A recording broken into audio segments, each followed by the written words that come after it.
യാത്രിക ഭാഗം 10. എല്ലാവർക്കും വേണ്ട നിർദ്ദേശങ്ങൾ നൽകിയ ശേഷം അഥർ ഷിപ്പിൻ്റെ മുകൾ ഭാഗത്തേക്ക് വന്നു. അവനെ കാണാഞ്ഞ് അലക്സ് തിരക്കി അവിടെ എത്തി. വിഷാദഭാവത്തോടെ കടലിൻ്റെ അനന്തതയിലേക്ക് നോക്കി നിൽക്കുന്ന അഥർവിനെ കണ്ട് അവനൊന്ന് അതിശയിച്ചു. അഥർ, എന്തു പറ്റി നിനക്ക്? നീ എന്താ ഇവിടെ നിൽക്കുന്നത്? ഏയ് ഒന്നുമില്ലടാ. എന്താണെന്നറിയില്ല, എന്തോ ഒരു വെള്ളായ്മ പോലെ, നെഞ്ചി കിടന്ന് പിടക്കുന്നത് പോലെ. എൻ്റെ മീനുവിന് എന്തെങ്കിലും ആപത്ത് സംഭവിച്ചിരിക്കുമോ? അഥർ, നീ എന്തൊക്കെയായി പറയുന്നത്? ദേ, നമ്മളിപ്പോൾ പോകുന്നത് ഒരു മിഷന് വേണ്ടിയാണ്. കരുതലും സൂക്ഷ്മതയും ഒത്തിരി വേണ്ടത്. ഒന്ന് പാളിയാൽ എല്ലാം തകരും.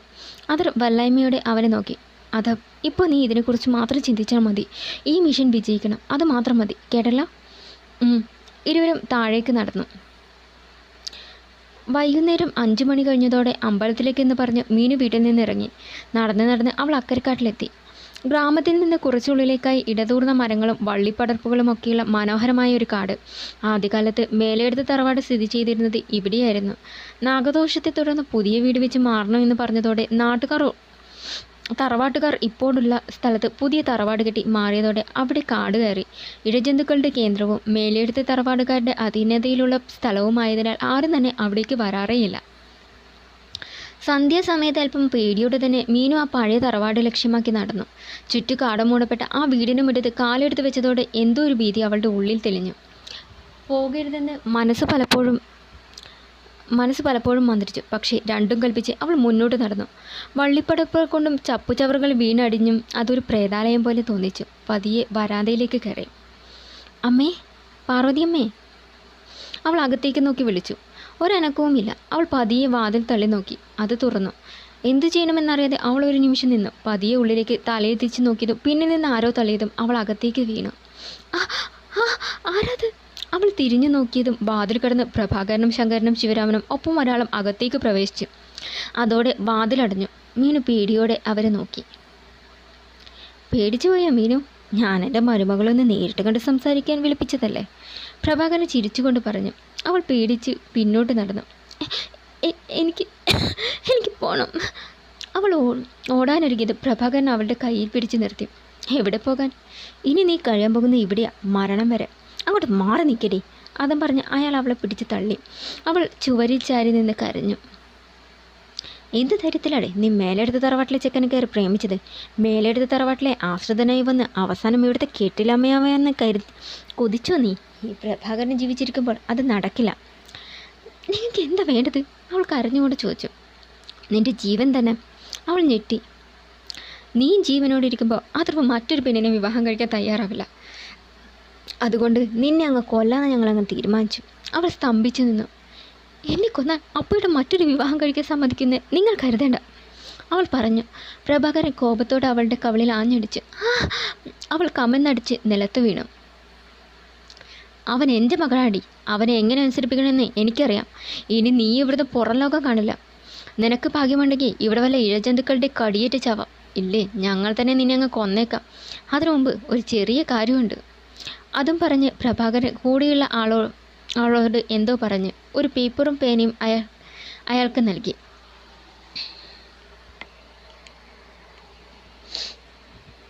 ദാ ഇത് പിടി, എന്നിട്ട് ഞങ്ങൾ പറയുന്നത് പോലെ എഴുതും. അവൾ സംശയത്തോടെ അയാളെ നോക്കി. വാങ്ങിടി ഇത്. അയാളുടെ ശബ്ദം ഉയർന്നു. അവളത് വാങ്ങി. പ്രിയപ്പെട്ട അപ്പുവേട്ടന്, ഒരുപാട് ഞാൻ സഹിച്ചു. ഇനിയും വയ്യ. അപ്പുവേട്ടനെ ഞാൻ ഒരുപാട് സ്നേഹിക്കുന്നുണ്ട്. ആ സ്നേഹം എങ്ങനെ തെളിയിക്കണമെന്നോ എന്ന് ബോധ്യപ്പെടുത്തണമെന്നോ എനിക്കറിയില്ല. ഒരുപാട് ആലോചിച്ചു. ഒരു ഉത്തരം കിട്ടിയില്ല. അവസാനം എനിക്ക് ഈ വഴി തിരഞ്ഞെടുക്കേണ്ടി വന്നു. അതെ, എൻ്റെ ജീവൻ കൊടുത്ത് ഞാൻ എൻ്റെ സ്നേഹം തെളിയിക്കുകയാണ്. അത് കേട്ടതും അവൾ ഞെട്ടി. അവൾ പേനയും കടലാസും വലിച്ചിരുന്നു. ഇല്ല, ഞാൻ എഴുതില്ല, അവൾ കരഞ്ഞുകൊണ്ട് പറഞ്ഞു. ദേഷ്യം വന്ന പ്രഭാകരൻ അവളുടെ കവിളിൽ ആഞ്ഞടിച്ചു. അവൾ കരഞ്ഞു നിലവിളിച്ചു. നീ എഴുതും? ഇല്ലേ, വച്ചേക്കില്ല നിന്നെ, അവൾ പറഞ്ഞു. എഴുതടി ബാക്കി. അവൾ കരഞ്ഞുകൊണ്ട് പേനയും പേപ്പറും എടുത്തു. അപ്പുവേട്ടൻ എന്നെക്കുറിച്ചോർത്ത് വിഷമിക്കരുത്. എന്നെ ഓർത്ത് ജീവിതം തുലയ്ക്കരുത്. നല്ലൊരു പെൺകുട്ടിയെ കണ്ടെത്തി കല്യാണം കഴിച്ച് സുഖമായി ജീവിക്കണം. അതാണ് എൻ്റെ ആഗ്രഹം. ഭാഗ്യമുണ്ടെങ്കിൽ അപ്പുവേട്ടൻ്റെ മകളായി ഞാൻ ജനിക്കും. എൻ്റെ അവസാനത്തെ ആഗ്രഹം എന്ന നിലയ്ക്ക് ഇത് അപ്പുവേട്ടൻ സാധിച്ചു തരണം. കുട്ടിയും കുടുംബവും ഒക്കെയായി അപ്പുവേട്ടൻ സന്തോഷത്തോടെ കഴിയുന്നത് കണ്ട് എൻ്റെ ആത്മാവ് സന്തോഷിക്കും എന്ന് സ്നേഹപൂർവ്വം മീനു. അത്രയും എഴുതിയതും പേന താഴെ വെച്ച് അവൾ പൊട്ടിക്കരഞ്ഞു. പ്രഭാകരൻ സന്തോഷത്തോടെ കത്തെടുത്തു. എന്നിട്ട് കൂടി വന്ന ആളോട് പറഞ്ഞ് അവളുടെ കൈയും വായും കിട്ടി 4 പേരും പുറത്തിറങ്ങി. വല്യങ്ങന്നേ, ആ പെങ്കൊച്ചിനെ എന്താ ചെയ്യേണ്ടത്? കൂടെയുള്ളവൻ പ്രഭാകരനോട് ചോദിച്ചു. രാത്രി കാവലൊന്നും വേണ്ട. രാത്രിയാകുമ്പോൾ ഏതെങ്കിലും വിഷജന്തു വന്ന് അവളെ കൊന്നോളും.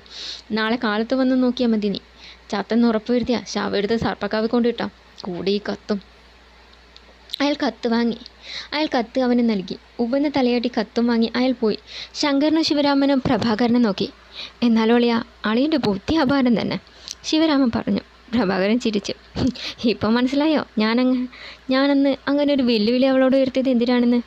ഞാൻ കല്യാണത്തിന് എതിർത്ത സമയത്ത് ആപ്പണിന് എന്തെങ്കിലും സംഭവിച്ചാൽ ആദ്യം സംശയിക്കുന്നത് എന്നെയാകും. അത്ര പോലും പറയും ഞാനാണ് അവളെ കൊന്നതെന്ന്. പക്ഷേ ഇപ്പോൾ ദേ കണ്ടില്ലേ, അപ്പുവിനെ കിട്ടില്ലെന്ന് ഉറപ്പപ്പോൾ അവൾ അവന് വേണ്ടി ആത്മഹത്യ ചെയ്തു. അങ്ങനെ വരൂ. സംഗതി കൊള്ളാം. പക്ഷേ അപ്പു അവളെ മറിഞ്ഞ് മറ്റൊരു വിവാഹത്തിന് തയ്യാറാകുമോ? ആദ്യം കുറച്ച് നാൾ സങ്കടമൊക്കെ ഉണ്ടാകും. അതൊക്കെ പതിയെ മാറിക്കോളും. പിന്നെ അവളുടെ അവസാനത്തെ ആഗ്രഹം എന്ന നിലയ്ക്ക് അവളെ കൊണ്ട് മറ്റൊരു കല്യാണം കഴിപ്പിക്കാം. കുറേ കഴിയുമ്പോൾ അവൻ അതൊക്കെ മറന്നോളും. പ്രഭാകരൻ പറഞ്ഞു. എന്നാ വാ. മൂവരും സന്തോഷത്തോടെ നിറഞ്ഞു. ആ പ്രേതാലയത്തിൽ കിടന്ന് മീനു ഉറക്കെ കരഞ്ഞു. പക്ഷേ ആരും ആ നിലവിൽ കേട്ടില്ല. കടൽ പോരാളികൾക്ക് നേരെ വെടിയുതിർക്കവേ പെട്ടെന്ന് അധർവൊന്ന് പാളി. അവർ ഉതിർത്ത വെടിയുണ്ട് തനിക്ക് നേരെ ചീറിപ്പാഞ്ഞ് വരുന്നത് കണ്ട് ഒരു നിമിഷം അഥർവ് എന്തു ചെയ്യണമെന്നറിയാതെ പകച്ചു നിന്നു. അപ്പോൾ അലക്സ് വന്ന് അവന് പിടിച്ചു മാറ്റി. ഇരുവരും ഒരു നിമിഷം ഞെട്ടലോടെ ഇരുന്നു. എന്താ അഥർവ്, എന്താ നിനക്ക് പറ്റിയത്? ഒരു നിമിഷം ഞാൻ വരാൻ വൈകിയിരുന്നെങ്കിൽ ആ വെടിയുണ്ട. പറയാനാകാതെ അലക്സ് നിന്ന് കിതച്ചു. എനിക്കറിയില്ല, പെട്ടെന്നെന്തോ മനസ്സിലൂടെ എന്തോ മിന്നി മറന്നതുപോലെ അവൻ്റെ കൈ വിറയ്ക്കാൻ തുടങ്ങി. അതാ, നീ ഇങ്ങനെ ഡൗൺ ആവരുത്. നീ തളർന്നാൽ ഞങ്ങളും തളരും. നീയാ ഞങ്ങളുടെ ഊർജ്ജം. ബി കൂൾ മാൻ, അലക്സ് പറഞ്ഞു. അതോടെ തല കുലുക്കി. ഒരു നിമിഷം കണ്ണുകളടച്ചു. മുന്നിൽ മീനുവിൻ്റെ രൂപം തെളിഞ്ഞു. അവൻ്റെ മുഖം വിടർന്നു. അപ്പോഴും വേഗം തിരിച്ചു വരണം. ഞാനിവിടെ കാത്തിരിക്കും. ആ വാക്കുകൾ അവൻ ഊർജ്ജം പകർന്നു. അവൻ വീറോടെ ചാടി എഴുന്നേറ്റു. എല്ലാവരെയും എതിർത്ത് തോൽപ്പിച്ചു. ആയുധങ്ങൾ പിടിച്ചെടുത്ത് കപ്പലിലുണ്ടായിരുന്നവരെ പിടിച്ചു കെട്ടി. മിഷൻ വിജയകരമായി പൂർത്തിയാക്കി അത്യാഹ്ലാദത്തോടെ അവർ തിരിച്ചു. വീട്ടുവരാന്തയിലൂടെ മായ പരിഭ്രമത്തോടെ അങ്ങോട്ടും ഇങ്ങോട്ടും നടന്നു. ഇടയ്ക്ക് ക്ലോക്കിലേക്ക് നോക്കി. ഈശ്വര, മണി 7:30 കഴിഞ്ഞിരിക്കുന്നു. മീനുവിനെ ഇനിയും കാണുന്നില്ലല്ലോ. അമ്പലത്തിലേക്കൊന്ന് പറഞ്ഞു പോയിട്ട് എന്താ ഇതുവരെ തിരിച്ചു വരാത്തത്? ഇനി എന്തെങ്കിലും അപകടം? മായ ഭീതിയോടെ ഓർത്തു. അവൾ വഴിയിലേക്ക് നോക്കി. മാഷിയെ കാണുന്നില്ലല്ലോ. ഈശ്വര, ഒന്ന് വിളിച്ചാലോ? അവൾ ഫോണെടുത്ത് നമ്പർ ഡയൽ ചെയ്യാനൊരുങ്ങിയതും പടികടന്ന് ടോണി വന്നു. അയാളെ കണ്ടതും അവൾ ഓടിച്ചെന്നു. എന്താ മായ? അവളുടെ പരിഭ്രമം കണ്ട് അയാൾ തിരക്കി. മീനുവിനെ കാണാനില്ല മാഷേ, അവൾ കരഞ്ഞുകൊണ്ട് പറഞ്ഞു. അയാളൊന്ന് അന്താളിച്ചു. കാണാനില്ലെന്നോ? നീ എന്തീ പറയുന്നേ? സത്യം, അമ്പലത്തിലേക്കെന്നും പറഞ്ഞ് 5:30 പോയത് അവൾ ഇതുവരെ മടങ്ങിയെത്തിയിട്ടില്ല. എനിക്കെന്തോ പേടിയാവുന്നു മാഷേ. ടോണിക്ക് എന്തോ പന്തിയേട് തോന്നി. നീ വിഷമിക്കാതെ, ഞാനൊന്ന് അന്വേഷിക്കട്ടെ. അതും പറഞ്ഞ് ടോണി ബൈക്കിൽ കയറി. മായ അകലപ്പോടെ അയാളെ നോക്കി നിന്നു. കവലയിലെ ചായക്കടയിൽ എല്ലാവരും കൂടി ഇരുന്ന് അന്തിച്ചർച്ചയിലായിരുന്നു. ടോണി അവിടേക്ക് ചെന്നു. ദാമേട്ടാ, നിങ്ങൾ ആരെങ്കിലും മീനുവിനെ കണ്ടായിരുന്നോ? ടോണിയുടെ ചോദ്യം കേട്ട് എല്ലാവരും എഴുന്നേറ്റു. സന്ധ്യയ്ക്ക് ഇതുവഴി പോകുന്നത് കണ്ടായിരുന്നു. എവിടേക്കാണെന്ന് ചോദിച്ചപ്പോൾ അമ്പലത്തിലേക്കാണെന്ന് പറഞ്ഞു. കാലത്ത് പോയതല്ലേ ഉള്ളൂ, പിന്നെ എന്താ വൈകുന്നേരം പോകണമെന്ന് ചോദിച്ചപ്പോൾ ഒന്ന് പരിങ്ങി. അപ്പൂൻ്റെ പേരിൽ എന്തോ വഴിപാട് കഴിച്ചു, അതിൻ്റെ പ്രസാദം വൈകുന്നേരമേ കിട്ടൂ എന്നൊക്കെ പറഞ്ഞു. എന്താ ടോണി കാര്യം? ദാമ സംശയത്തോടെ ചോദിച്ചു. അവിടെ ഇതുവരെ വീട്ടിലെത്തിയിട്ടില്ല. മായാണെങ്കിൽ ആകെ ഭയന്നിരിക്കുക. ടോണി തെല്ല ആശങ്കയോടെ പറഞ്ഞു. അപ്പോൾ സുഗുണനും ഉമേഷിനും അകത്തേക്ക് വന്നു. എന്താ ഇവിടെ ഒരു ചർച്ച? സുഗുണൻ തിരക്കി. മീനുവിനെ കാണാനില്ല അത്ര. അത് കേട്ട് ഇരുവരും ഞെട്ടി. കാണാനില്ലെന്നോ? ആ അതെ, വൈകുന്നേരം അമ്പലത്തിലേക്കൊന്നും പറഞ്ഞിറങ്ങിയതാ. ഇതുവരെ വീട്ടിലെത്തിയിട്ടില്ല. നിങ്ങൾക്കറിയാലോ കാര്യങ്ങളൊക്കെ. അപ്പോൾ നാട്ടിലില്ലാത്ത സമയമാണ്, അതുകൊണ്ട് തന്നെ ഭയമാണ്. അവന് വേണ്ടി മീനുവിനെ അവരാരെങ്കിലും. ടോണി ദീർഘമായൊന്ന് നിർത്തി. അങ്ങനെ ഒരു സാധ്യത ഇല്ലാതില്ല, പക്ഷേ പ്രഭാകരൻ സാറ് അങ്ങനെ ചെയ്യുമെന്ന് കരുതുന്നില്ല, സുഗുണം പറഞ്ഞു. ഏതായാലും നമുക്ക് അമ്പലത്തിലൊന്ന് ചെന്ന് അന്വേഷിച്ചിട്ട് വരാം. വരുന്ന വഴിയിലൊന്ന് നോക്കാം, എന്നിട്ട് നമുക്ക് മേലെടുത്ത് എന്ന് പറയാം, സുഗുണം പറഞ്ഞു. ആ അതാ നല്ലത്. ഏതായാലും എല്ലാവരും വാ. ഉമേഷിനും സുഗുണനും ടോണിയും ഇറങ്ങി. എല്ലാവരും അമ്പലത്തിൽ ചെന്ന് വിവരം തിരക്കി.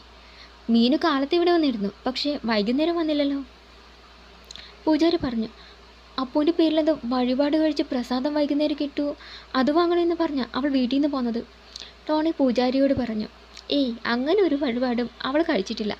കാലത്ത് തന്നെ എല്ലാ വഴിപാടും കഴിച്ച് പ്രസാദം കൊടുത്തതാ. പൂജാരി പറഞ്ഞു. എല്ലാവർക്കും എന്തോ പന്തികേട് തോന്നി. സുഗുണ, ഇതിലെന്തോ ചതിയുണ്ട്. മീനുവിന് എന്തെങ്കിലും ആപത്ത് സംഭവിച്ചിരിക്കുമോ? ടോണി ആശങ്കയോടെ ചോദിച്ചു. നീ വിഷമിക്കാതെ, നമുക്ക് മേലെടുത്ത് ചെന്ന് ഒന്ന് അന്വേഷിക്കാം. എന്താ? ടോണിയും സുഗുണനും ഉമേഷനും മേലെടുത്തേക്ക് തിരിച്ചു. ഗേറ്റ് തള്ളിത്തുറന്ന് ടോണിയും സുഗുണനും ഉമേഷനും അകത്തേക്ക് പ്രവേശിച്ചു. കാര്യസ്ഥൻ ഗോവിന്ദൻ വരാന്തയിലേക്ക് വന്നു. എവിടെയാ തൻ്റെ വലിയ തമ്പുരാൻ? ടോണി ദേഷ്യത്തോട് ചോദിച്ചു. എന്താ എന്താ കാര്യം? അയാൾ ചോദിച്ചു. അതൊക്കെ അയാളോട് പറഞ്ഞോളാം ഞങ്ങൾ. വിളിക്കട്ടെ അയാളെ. ടോണി ദേഷ്യത്തോട് പറഞ്ഞു. ബഹളം കേട്ട് പ്രഭാകരനും മറ്റുള്ളവരും അവിടേക്ക് വന്നു. എന്താ എന്താ കാര്യം? തനിക്കറിയില്ലേടോ? എവിടെയുണ്ട് ഞങ്ങളുടെ മീനു? പറ. ടോണി ദേഷ്യത്തോട് ചോദിച്ചു. മീനോ? അവളെവിടെയെന്ന് എനിക്കെങ്ങനെ അറിയാം? നീയല്ലേ അവളുടെ രക്ഷാധികാരി? അയാൾ അറിയാത്ത ഭാവത്തിൽ ചോദിച്ചു. ഡോ, തൻ്റെ അഭിനയമൊന്നും വേണ്ട. എനിക്കറിയാം അയാളെ പിടിച്ചു വെച്ചിരിക്കുന്നത് നിങ്ങൾ തന്നെ. പറയടോ.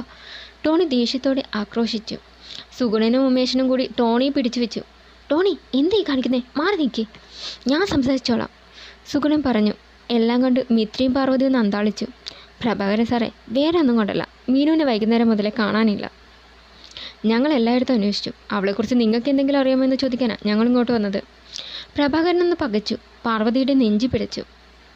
ഈശ്വര, എന്താ നിങ്ങളീ പറയുന്നത്? മീനുവിനെ കാണാനില്ലെന്നോ? എൻ്റെ ദൈവമേ, പാർവതി കരഞ്ഞുകൊണ്ട് പറഞ്ഞു. അത് കണ്ട് പ്രഭാകരൻ കോപം അടക്കി. അവളെക്കുറിച്ച് ഞാൻ എന്തറിയാനാ? എൻ്റെ മകനെ വശീകരിച്ചെത്തവളാ അവൾ.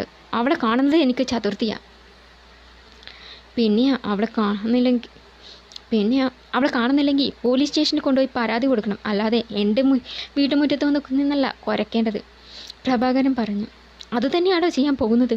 ടോണി പറഞ്ഞു. ഇത് അന്വേഷിക്കാനൊന്നുമില്ല. അപ്പോന് കിട്ടില്ലെന്ന് ഉറപ്പായപ്പോൾ അവൾ വേറെ വല്ല പുളിങ്ങോമ്പം കണ്ടെത്തി കാണാം.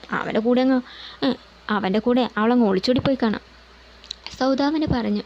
തള്ളേ, നാക്കിനില്ലെന്ന് വെച്ച് വായി തോന്നിയത് പറഞ്ഞാലുണ്ടല്ലോ, പ്രായമൊന്നും നോക്കില്ല ഞാൻ, ടോണി കോപത്തോടെ പറഞ്ഞു. സൗദാമിനെ ഒന്ന് ഞെട്ടി. പാതിരാത്രി എൻ്റെ വീട്ടിൽ കയറി വന്ന് സ്ത്രീകളുടെ നേരെ ചാടിക്കടിക്കാതെ പോയി അന്വേഷിക്കുക. അവൾ എവിടെയാണെന്ന് എനിക്കറിയില്ല, പ്രഭാകരൻ തറപ്പിച്ച് പറഞ്ഞു. സുഗുണൻ അയാളെ ഒന്ന് ഇരുത്തി നോക്കി മോളി. ടോണി വാ. തിരിഞ്ഞു നടക്കവേ ഒരു നിമിഷം നിന്ന് സുഗുണൻ പ്രഭാകരനെ നോക്കി. സാറിപ്പോൾ പറഞ്ഞത് ഞങ്ങൾ വിശ്വസിക്കുന്നു. പക്ഷേ മീനുവിൻ്റെ തിരോധാനത്തിൽ നിങ്ങൾക്ക് എന്തെങ്കിലും പങ്കുണ്ടെന്ന് നാളെ അറിയാനിടയായ. അവൻ താക്കീതോടെ അയാളെ നോക്കി. അഥവാ നിങ്ങളുടെ മകനായിരിക്കാം, പക്ഷേ അവൻ ഈ നാടിൻ്റെ കണ്ണിലുണിയാണ്. പോകും മുമ്പ് അവൻ ആവശ്യപ്പെട്ടത് ഒരേ ഒരു കാര്യമാണ്, എൻ്റെ പെണ്ണിനെ കാത്തോണമെന്ന്. ആരെതിർത്താലും മീനു അഥർവിൻ്റെ പെണ്ണ. അവൾക്ക് എന്തെങ്കിലും സംഭവിച്ചാൽ അപ്പുവിനോടുള്ള നാടിൻ്റെ സ്നേഹം എന്തെന്ന് അറിയുന്ന എല്ലാവരും, നാട്ടുകാരുടെ ശക്തിയും. താക്കീതോടെ പറഞ്ഞ് സുഗുണൻ നടന്നു. എന്തുകൊണ്ടോ പ്രഭാകരൻ്റെ ഉള്ളിലൊരു ഭീതി നിറഞ്ഞു. തിരിഞ്ഞു നടക്കവേ പാർവതിയുടെ രൂക്ഷമായ നോട്ടം കണ്ട് അയാൾ നിന്ന് വിറച്ചു. ഒന്നും പറയാതെ അയാൾ മുറിയിലേക്ക് നടന്നു. അയാൾ മുറിയിൽ കിടന്നതും പിന്നാലെ പാർവതിയും അകത്ത് കയറി. വാതിലടച്ച് കുറ്റിയിട്ട ശേഷം അവൾ അയാളുടെ നേരെ ചെന്നു. സത്യം പറ, നിങ്ങൾ എന്താ മീനുവിനെ ചെയ്തത്? അയാൾ നിന്ന് പരുങ്ങി. ഞാനെന്ത് ചെയ്തെന്നാണ് നീ പറയുന്നത്? അവളെ ഞാൻ കണ്ടതുകൂടിയില്ല, പിന്നെ എങ്ങനെയാ? അയാൾ അവളുടെ മുഖത്ത് നോക്കാതെ പറഞ്ഞു. കള്ളം, പച്ചക്കള്ളം. നിങ്ങൾ എന്നെ അറിയില്ലേ പ്രഭേട്ട? വേണ്ട, അവളെ വീഴ്ത്തി വിട്ടേക്കും. അവൾക്ക് എന്തെങ്കിലും സംഭവിച്ച പിന്നെ നമ്മുടെ മോൻ നമ്മളോട് ഒരിക്കലും ക്ഷമിക്കുമെന്ന് കരുതണ്ട. പാർവതി, അയാൾ രോഷത്തോടെ വിളിച്ചു. അലടണ്ട, നിങ്ങളെ എനിക്ക് നന്നായിട്ടറിയാം. നാട്ടുകാരുടെ മുന്നിൽ നിങ്ങൾ നാടകം കളിച്ചോ, പക്ഷേ എൻ്റെ മുന്നിൽ വേണ്ട. നിങ്ങളുടെ ആഗ്രഹത്തിന് വിരുദ്ധമായി ആര് നിന്നാലും അവരെയൊക്കെ നിങ്ങൾ കൊന്നു തള്ളിയ ചരിത്രമല്ലേ ഉണ്ടായിട്ടുള്ളൂ. അത് മീനുവിൻ്റെ കാര്യത്തിൽ വേണ്ട. അവൾക്ക് എന്തെങ്കിലും സംഭവിച്ചാൽ നമുക്ക് നഷ്ടമാവുന്നത് നമ്മുടെ മകനെ കൂടിയായിരിക്കും. അതുകൊണ്ടാണ് പറയുന്നത്, മീനുവിനെ വെറുതെ വിട്ടേക്ക്. വെറുതെ വിടാനാ? ഒരിക്കലുമില്ല. മേലെടുത്ത് തറവാടിൻ്റെ മാനം കളയുന്ന ഒരു പ്രവൃത്തിക്കും കൂട്ടു നിൽക്കാൻ എനിക്ക് സാധിക്കില്ല. അതിനവൾ മരിക്കണമെങ്കിൽ അങ്ങനെ തന്നെ ചെയ്യും ഞാൻ, പ്രഭാകരൻ ആവേശത്തോടെ പറഞ്ഞു. പിന്നെ നിൻ്റെ ഊഹ ശരിയാ, അവൾ എൻ്റെ കസ്റ്റഡിയിലാണ് ഉള്ളത്. ഈ വിവരം നീ ആരോടെങ്കിലും പറഞ്ഞാൽ അവളെ ഞാൻ ഇതേവരെ കൊന്നിട്ടില്ല. എന്നെക്കൊണ്ടത് ചെയ്യിക്കരുത് നീ. അയാളുടെ കണ്ണുകൾ ചുവന്ന് തൊടുത്തു. പാർവതി ഒന്ന് ഭയന്നു. അയാൾ പുറത്തേക്ക് ഇറങ്ങിപ്പോയി. പാർവതി കരഞ്ഞുകൊണ്ട് കട്ടിലിൽ തളർന്നിരുന്നു. വാതിലിന് പിന്നിൽ മറഞ്ഞു നിന്ന് മിത്ര ഇതൊക്കെ കേട്ടു. അവൾ കേട്ടതൊന്നും വിശ്വസിക്കാനാവാതെ നിന്നു. ഈശ്വര, എന്തേ നടക്കുന്നത്? എത്രയും പെട്ടെന്ന് എന്തെങ്കിലും ചെയ്തേ പറ്റൂ, ഇല്ലെങ്കിൽ മീനു ചേച്ചിയുടെ കാര്യം അപകടത്തിലാകും, മിത്ര മനസ്സിലുറപ്പിച്ചു. സുഗുണനും ടോണിയും ചെന്ന് പോലീസ് സ്റ്റേഷനിൽ ചെന്ന് ഒരു പരാതി കൊടുത്തു. വിഷമിക്കേണ്ട, ഞങ്ങൾ അന്വേഷിക്കാം, പോലീസ് ഉറപ്പ് നൽകി. പോലീസിനെ മാത്രം പ്രതീക്ഷിച്ചിരുന്നത് കൊണ്ട് കാര്യമില്ല. നമുക്ക് നമ്മുടേതായ രീതിയിൽ അന്വേഷിക്കാം. മീനുവിന് എന്തോ അപകടം പറ്റിയിട്ടുണ്ട്, അത് തീർച്ചയാണ്. ഏതായാലും താൻ വീട്ടിലേക്ക് ചെല്ല്. മായ അവിടെ തനിച്ചല്ലേ ഉള്ളൂ. പോലീസ് സ്റ്റേഷനിൽ നിന്ന് ഇറങ്ങുമ്പോൾ സുഗുണൻ ടോണിയോട് പറഞ്ഞു. മീനുമില്ലാതെ ഞാൻ എങ്ങനെ അവളുടെ മുന്നിൽ ചെന്ന് നിൽക്കും? ടോണി സങ്കടത്തോട് ചോദിക്കും. താൻ വിഷമിക്കാതെ, നാളെ സൂര്യാസ്തമയത്തിന് മുമ്പ് നമ്മൾ അവളെ കണ്ടെത്തിയിരിക്കും. സുഗുണൻ അവനെ സമാധാനിപ്പിച്ച് വീട്ടിലേക്ക് പറഞ്ഞയച്ചു. അലക്സ് അഥർവിനെ അന്വേഷിച്ച് എല്ലായിടത്തും അലഞ്ഞു. അവനെ കാണാനില്ല. അപ്പോഴാണ് കടപ്പുറത്ത് ഫോണും പിടിച്ചു നിൽക്കുന്ന അഥർവിനെ കണ്ടത്. അവനിടയ്ക്ക് ഫോൺ നോക്കുകയും അത് അടിക്കുകയും ഒക്കെ ചെയ്യുന്നത് കണ്ട് അവനൊന്ന് അമ്പരന്നു. അലക്സ് അവൻ്റെ അരികിലേക്ക് ചെന്നു. ഏയ് അഥർവ്, എന്താ നീ ഇവിടെ നിന്ന് നിൽക്കുന്നേ? അലക്സിൻ്റെ ചോദ്യം കേട്ട് അവൻ തിരിഞ്ഞു നോക്കി. ഏയ് ഞാൻ മീനുവിന് ഫോൺ വിളിച്ചിട്ട് കിട്ടുന്നില്ലടാ. എടാ റേഞ്ച് ഉണ്ടാവില്ല, അതായിരിക്കും. നീ വിഷമിക്കണ്ട. ഹോ, കോപ്പിലൊരു റേഞ്ച്, പരസ്യത്തിൽ എന്തൊക്കെയാ, കടലിനടിയിലും ശൂന്യാകാശത്ത് വരെ റേഞ്ച്. എന്നാൽ ശരിക്കുള്ള കാര്യമോ? അവൻ ദേഷ്യത്തോടെ പറഞ്ഞു. നീ ഇന്നെ ടെൻഷനാവുന്നത് എന്തിനാ? അറിയില്ലടാ, ഞാൻ പറഞ്ഞില്ലേ, എന്തോ ഒരു പേടി മനസ്സിൽ കുടുങ്ങിയിരിക്കുന്നത് പോലെ. കണ്ണൊന്ന് പിടക്കുമ്പോൾ കണ്ണൊന്നടിക്കുമ്പോൾ മീനുവിൻ്റെ കരയുന്ന രൂപം എൻ്റെ മനസ്സിൽ തെളിയുന്നത്. അവളോടൊന്ന് സംസാരിച്ചാലേ ഇനി എനിക്ക് സമാധാനമാവും. അവൻ സങ്കടത്തോടെ പറഞ്ഞു. അലക്സ് അവൻ്റെ തോളിലൂടെ കൈയിട്ട് അവനെ ചേർത്ത് പിടിച്ചു. നീ വിഷമിക്കാതെ, ദാ എൻ്റെ ഫോണിൽ റേഞ്ച് ഉണ്ടോയെന്ന് നോക്കട്ടെ. അലക്സ് ഫോണെടുത്ത് നോക്കി. അപ്പോഴേക്കും അതിലൊരു കോൾ വന്നു. അലക്സ് അത് നോക്കിയതൊന്ന് ഞെട്ടി. ഈശ്വര, മിത്രയാണല്ലോ, എന്തു ചെയ്യും? എടുക്കണോ? അവൻ സംശയിച്ചു. അതൊരു പക്ഷെ ഒന്നും ശ്രദ്ധിക്കാതെ മറ്റെന്തോ ചിന്തിച്ചിരിക്കുകയാണ്. അത് ഒരു മിനിറ്റ്, അതും പറഞ്ഞ് അവൻ ഫോണുമായി മാറി നിന്നു.